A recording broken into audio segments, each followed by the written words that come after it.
తోటలో అందమై ఈ గాలిలో గంధమై నా తోటలో చైత్రమై ఈ బాటనే నడచిరా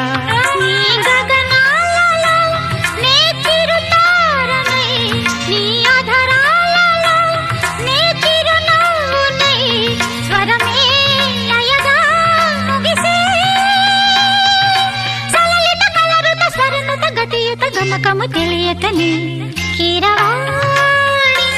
చిలకల కలకల పాడలేదు వలపులే తెలుపగా ఇలా రాలిన పువ్వులు వెదజల్లిన తావుల అలికిడి ఎరుగని పిలుపుల అలిగిన మంజుల వాణి కీరవాణి చిలకల